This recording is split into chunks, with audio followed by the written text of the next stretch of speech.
Hello, Year 11.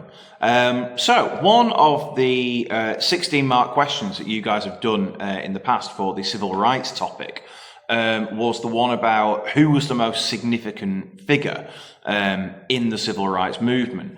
A question like that, or that question itself, could come up in the exam in the summer. So, what I thought I'd do is a very small series of videos about some of the significant figures in the civil rights movement. There's loads of people that I could do videos for. I'm not going to do that too many, but I thought I'd talk about some of the key individuals in the civil rights movement, so that if that question comes up again in the exam, then you'll have plenty of things to talk about. So I'm going to start today talking about Martin Luther King, or Dr. Martin Luther King Jr., actually, to give him his full title. So he's the first significant figure in the civil rights movement who I'm going to talk about. So why was Martin Luther King so significant in the civil rights movement? Well, firstly, he was the leader of both the Montgomery Improvement Association, or MIA for short,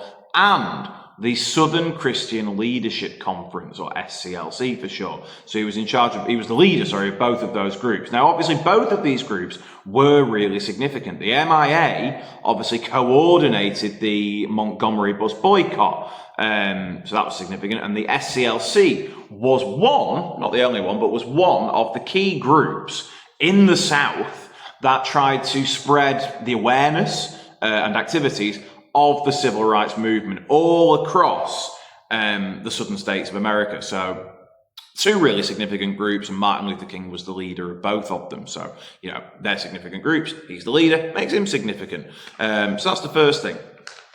The second thing is he embarked on a campaign of non-violent, peaceful protest, which made him much more appealing to the people in power, e.g., US presidents like this one here, JFK. So it makes him a lot more appealing to, as I say, people in power, i.e. US presidents.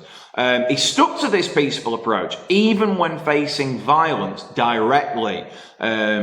His house was bombed. It was bombed during the Montgomery bus boycott, and later on, actually. It wasn't just the only time it got bombed. So even when he was facing violence directly, he maintained this peaceful approach. And as I say, that really appealed to the figures in power, people like John F. Kennedy. Had he responded violently to that, then it's guaranteed he would not have been as appealing to them, and they probably wouldn't have wanted to speak to him, because there were other figures in the civil rights movement who were more violent, like Malcolm X, who the US presidents and figures in power weren't so keen to speak to as a result of that. So that's that. Another reason why Martin Luther King was so significant was he was an intelligent, highly educated and gifted speaker. Obviously, we've all seen many clips of his speeches. Of course, the I Have a Dream speech, but there are others as well. So he was an intelligent, highly educated and gifted speaker. And crucially, this, as well as the non-violent approach that he was taking, that he promoted, he retained the support of the media. The media were on his side. And that media support was crucial. If you think about Birmingham, for example, the injustice shown towards the marchers in Birmingham in 1963 brought about more awareness and sympathy from people across America. If you think back to the footage that we've seen from Birmingham, and what was going on there with the fire hoses and the dogs, which I'll talk more about that in a minute.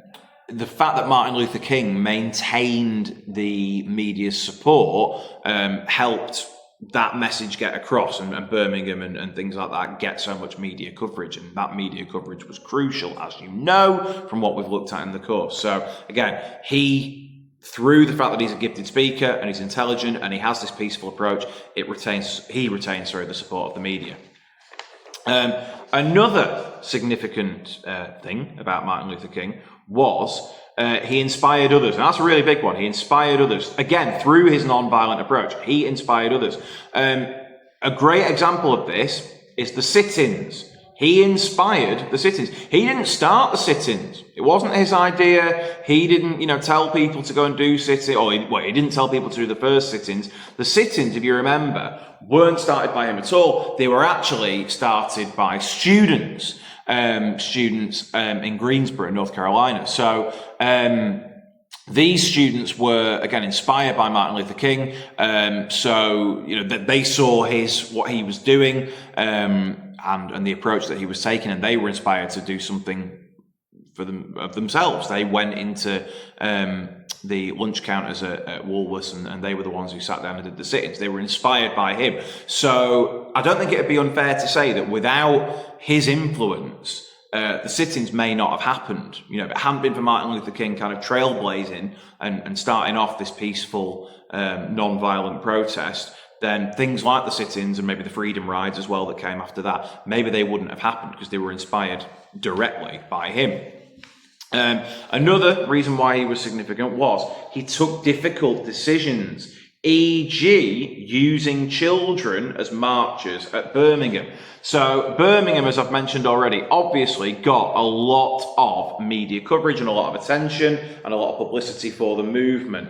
But it will have been a really tough decision for Martin Luther King to make, because if you remember, you should remember, the measures that Bull Connor, as the chief of police of Birmingham, used against he allowed the police to use, against the protesters, such as using, as I've mentioned, the really powerful fire hoses, and the police dogs on them.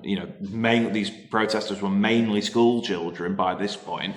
That would have been a hard decision. Martin Luther King would probably have had to think long and hard about that, going, okay, right, this is going to get a lot of publicity, and it will get us a lot of sympathy, but at the end of the day, they're children, and, where do you draw the line?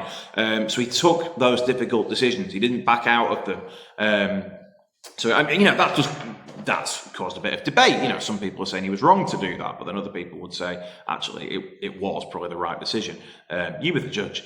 But certainly he made those tough decisions. And of course, I couldn't do a Martin Luther King significance video without talking about the March on Washington.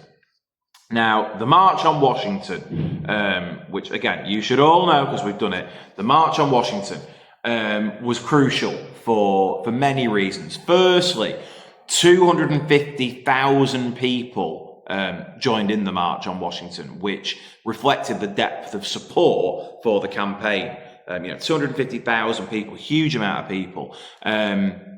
More crucially, I think, is that actually 60,000 of those 250,000 were white people. And again, that showed that this wasn't just, it was a movement that was supported by white people and black people. It wasn't just black people. White people were on board as well, 60,000 of them. And there were many celebrities taking part in the March on Washington as well. People like Bob Dylan and Marlon Brando, who were big stars at the time. That again showed the level of support that Martin Luther King and the Civil Rights Movement had. Now, remember as well, and I think this is really, really important, remember as well that this march took place largely as a push, for want of a better word, for the government to pass the Civil Rights Act. If you remember, the Civil Rights Bill, as it was, because it wasn't an act yet, the Civil Rights Bill had been proposed by President Kennedy in the aftermath of Birmingham, what had happened at Birmingham, I've just mentioned that, which had taken place in April of 1963. So April 1963, you get Birmingham. Kennedy straight away after that says, okay, Congress needs to talk through this Civil Rights Bill and get this Civil Rights Bill acted upon. And the March on Washington took place in August 1963. So, a few months later, as something of a nudge, if you will. It's like Martin Luther King and the Civil Rights Movement saying, all right, come on, you said you're going to get this Civil Rights Bill passed and it's going to, give civil rights to African Americans, well, to everybody, but to African Americans in particular, come on, hurry up. That's another reason why the March on Washington was so significant, and Martin Luther King played a key role in it. And of course, it was at the March on Washington where King made his very famous I Have a Dream speech, which, we've all heard and seen, and it's inspirational. And just going back to what I said before, of course, the Civil Rights Act was passed in 1964. So, you know, it did nudge, well, it nudged Kennedy, but obviously Kennedy was dead by the time the Civil Rights Act got passed, but it did nudge the government into passing the Civil Rights Act in 1964, and that was a key piece of legislation, one of the key pieces of legislation that we've looked at. So that is, again, quite short video. I could talk for ages about Martin Luther King and how significant he was, but short video there talking about his significance in the civil rights movement. I'm going to do a few more videos. I haven't quite decided how many yet, but a few more videos on some other significant figures of the civil rights movement. Hopefully it's been useful for your revision year 11. As always, any requests for any revision videos, pop them below, comments below. So any revision videos for First World War, Civil Rights, Germany, Middle East, any of those, pop a request down below in the comments section. But I hope that has been useful, and I will see you soon. Thank you.